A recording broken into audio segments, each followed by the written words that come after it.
شعبه وزارت کورای داخلی یک در نویه رودکی با عریضه مرد 44 ساله ساکن جماعت دهات رسیه نویه مذکور مراجعت نموده است که ماه مارت سال 2021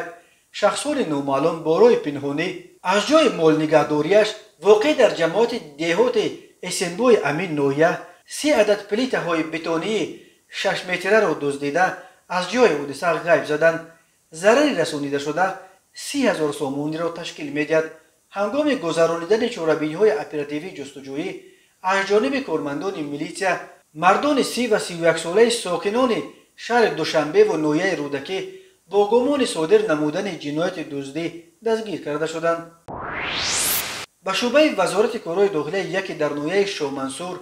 با عریضه جوان 21 ساله ساکن نویه مذکور مراجعت نموده است که 24 ایول سال 2021 در کوچه رودکی نزدیک کینوتئاتر وطن شهر دوشنبه مرد 26 ساله ساکن پایتخت برای فریب به باوریش درآمده از او $15,000 آمریکایی گرفته وعده داده است که برایش یک عدد автомاشین تمغه مرسدس GL آورده می‌دهد، اما تا حال وعده‌اش را اجرا نکرده است. اینچنین به شعبه وزارت کورای داخلی دوی در نویه سینا با عریضه مرد 39 ساله ساکن جماعت دهات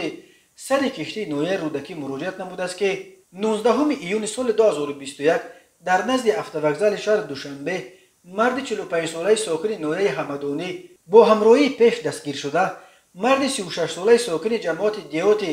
سیمیگنج شهر وحدت برای فریب به باوریش درآمده از او یک عدد автомاشین تمغه لندکروزر پرادو که ارزشش $21,000 آمریکایی تشکیل می‌دهد گرفته حجت‌های خانه استقامتی واقع در نویه رودکی را به گرفت مانده وعده دادند که مبلغش را بعد 2 ماه برمیگردانند، اما تا حال مبلغش را برنگردانیدند. همین طریق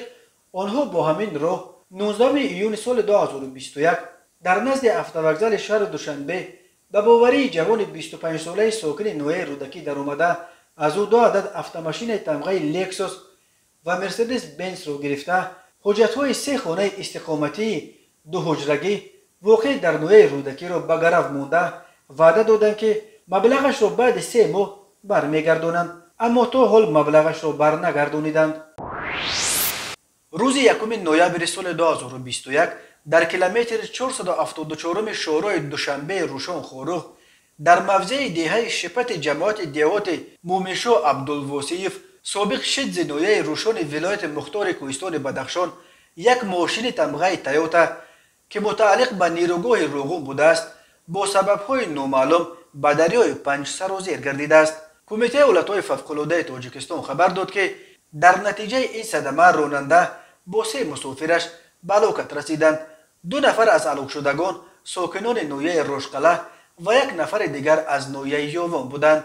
در همین حال یکی از نزدیکان افراد به صدمه دچار شده به پایگاه خبری بامداد گفت که در ماشین نه 4 بلکه 5 نفر بودند و تا حال جستجوی آنها ادامه دارد. او گفت آنها امیدوارند که این 5 نفر را زنده پیدا میکنند. راههای ولایت مختار کوهستان بدخشان به دلیل ریلیف مرکب کوهستان این منطقه از لحاظ صدمه ها راههای خطرناک به شمار می روند. هر سال در بدخشان 10 صدمه های مرگاور روی می دهند. در عموم هر سال بر اثر صدمه ها در راههای تاجیکستان صدها نفر هلاک یا مجروح می شوند. از جمله سال 2020 بر اثر صدمه ها در راههای تاجیکستان 375 نفر به هلاکت رسیده بیش از 1200 نفر معیوب شدند. در نیمه اول سال 2021 در راههای تاجیکستان